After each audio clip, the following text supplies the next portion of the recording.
different things about Prezi writing. So we had discussed by the other students individually or some by in the group that we had given some concepts regarding your Prezi writing about its definition and his importance, and then I told you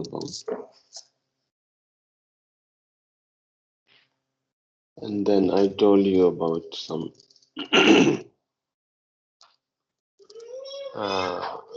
the qualities of Prezi writing. ठीक है, तो I hope कि यहाँ तक जो है वो आपको इसका कॉन्सेप्ट जो है वो बड़े अच्छे तरीके से समझ आ गया होगा कि Prezi राइटिंग एक्चुअली होती क्या है और इसको कैसे अटेम्प्ट करना है। तो इसके बारे में कुछ और बातें हैं वो हम इस सेशन में डिस्कस करते हैं कि how to make successful in your precis. ठीक है, कि आपकी जो प्रेसी है उसको आपने सक्सेसफुल कैसे बनाना है। तो देयर आर 3 मेन सक्सेसफुल वे, ठीक है, टू ए सक्सेसफुल प्रेसिस के 3 तरीके ऐसे हैं जिनको आप अडॉप्ट करके अपनी प्रेसी को है जो सक्सेसफुल बना सकते हैं। ये टेक्निक है, ठीक है। सबसे पहली टेक्निक को हम कहते हैं reading, then writing, and then revision. There are 3 things. The first is called reading, and the second is called writing, and the third is called revision. So in the reading में आपने क्या करना है, इसको हम देखते हैं। रीडिंग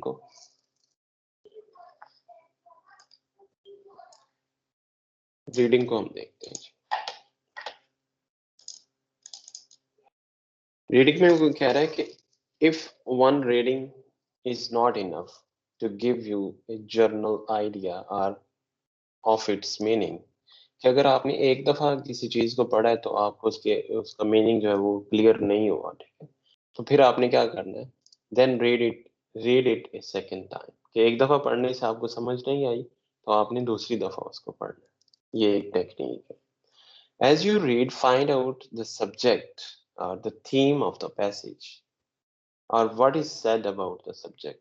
तो फिर आपने पढ़ने के दौरान जो उस पैराग्राफ का जो टॉपिक है, जो थीम है, जो सब्जेक्ट है, उसको फाइंड करना है। यूजुअली जो सब्जेक्ट आपको मिलेगा वो फर्स्ट 2 लाइंस में मिलेगा या लास्ट 2 लाइंस में मिलेगा यूजुअली, ठीक है। लेकिन आपने क्या करना है, आपने पैराग्राफ को पढ़ना है, ठीक है। पढ़ने के बाद आपने उसका थीम को साथ साथ देखना है कि ये किस टॉपिक के ऊपर बात हो रही है या इसमें किस टॉपिक को डिस्कस किया जा रहा है, ठीक है। उसको भी अपने कॉन्सेप्ट में लाते जाना है। It will be a good thing if you find out the lead or a unique topic. कि अगर आप उसका यूनिक टॉपिक अगर फाइंड कर लेते हैं तो ये एक अच्छी चीज है, ठीक है। तो ये क्या करेगा, it will help you to see the subject clearly.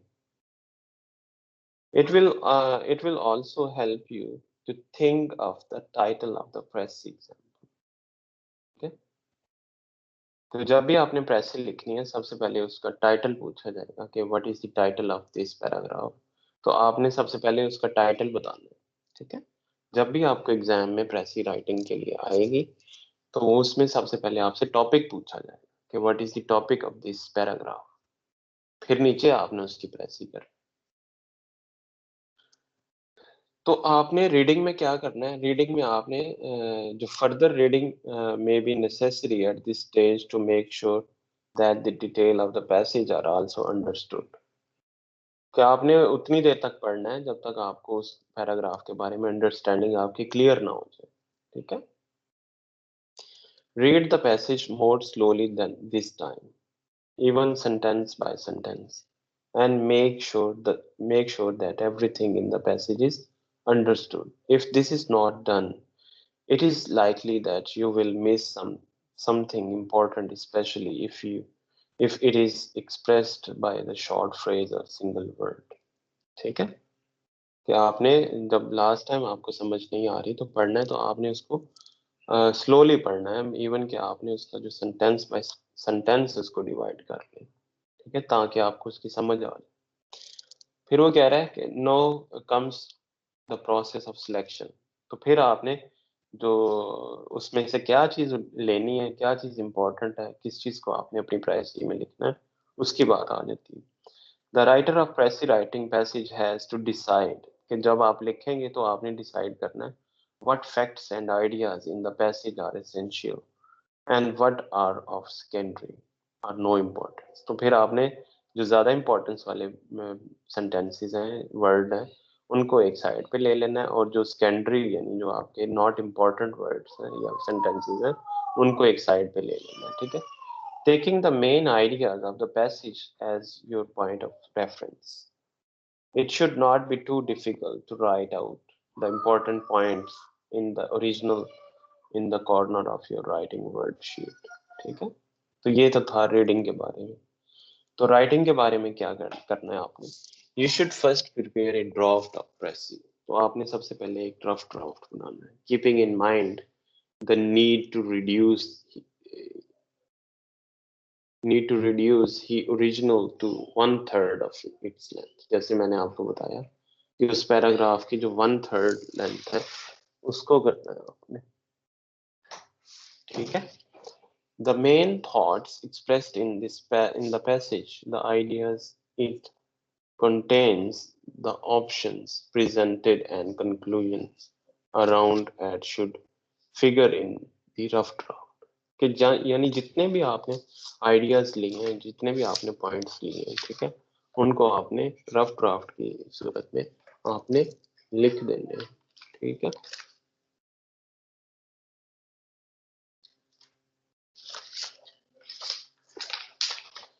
ठीक है जी। Unimportant things like the name of people and places and that should not be figure in it. कि आपने जितने भी अनइम्पोर्टेंट थिंग्स, या किसी का नाम है या लोग है या प्लेस कोई या कोई डेट का जिक्र किया, शुड नॉट बी फिगर, उनको आपने नहीं लिखना, ठीक है।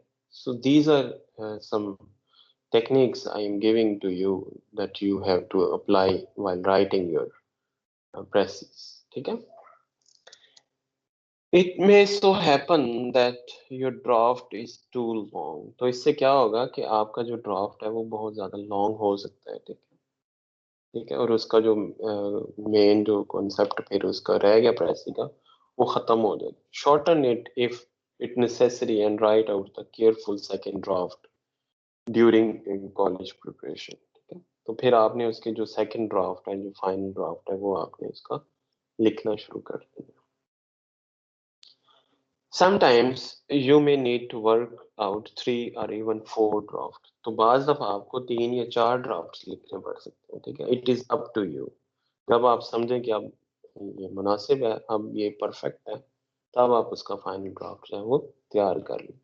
But with reasonable care and concentration, you should normally succeed in producing a good press writing by the second draft। वो एक जर्नल आइडिया दे रहा है कि यूजुअली जो आप जब सेकंड ड्राफ्ट अपना लिखते हैं, तो तब आप जो है वो एक अच्छी प्रेस जो है वो लिख लेते हैं, ठीक है। Remember that pressy or essay is a connected whole, and it should read smoothly and continuously। Get more advice and tips for more study tips online application site। आप एज कुछ ऑनलाइन साइट्स पे जाके भी इसके बारे में कुछ और जो स्किल्स हैं वो हासिल कर सकते हैं। लेकिन मैं आपको यहाँ पे ये बताने जा रहा हूँ कि जो आपने राइटिंग करनी है उसमें आपने पहले फर्स्ट ड्राफ्ट बनाना है, ठीक है, जिसमें आपने नेम प्लेसेस और डेट्स वगैरह इनको इग्नोर कर देना है, ठीक है। तो अगर आपको 3 या 4 ड्राफ्ट भी बनाने पड़े तो आप उसके लिए बनाएं, लेकिन आपने उसके साइज का ख्याल रखना है कि एक्चुअल साइज से 1/3 होना चाहिए, ठीक है। तो फिर थर्ड स्टेप आ जाता है रिवीजन। रिवीजन में आपने क्या करना है, when you have made your second draft carefully revise it before writing out the fair copy. कि जब आपने उसका रफ ड्राफ्ट बना लिया, तो फिर आपने उसकी क्या करना है, एक उसको रिवाइज करके एक फाइनल कॉपी जो है वो बना लेनी है, ठीक है। तो ये तो था इसके बारे में सक्सेसफुल प्रेसी राइटिंग की जो 3 टाइप्स हैं उनको हमने डिस्कस किया, जो 3 वेज हैं, ठीक है। रीडिंग, राइटिंग और रिवीजन। रीडिंग में मैंने आपको बताया कि अगर आपको आपने तब तक रीड करना है जब तक आप उसको समझ नहीं पा रहे हैं, ठीक है। फिर आपने उसके कीवर्ड्स, मेन पॉइंट और उसका जो टाइटल है उसको रीडिंग के दौरान ही आपने उसको अंडरलाइन करते जाना है, उसको देखते जाना है।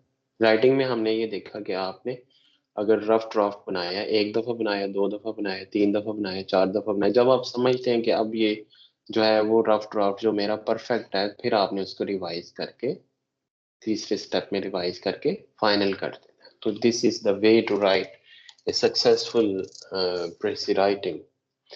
I hope you guys can understand this concept very easily from now on, that how to how to write presses in your exam.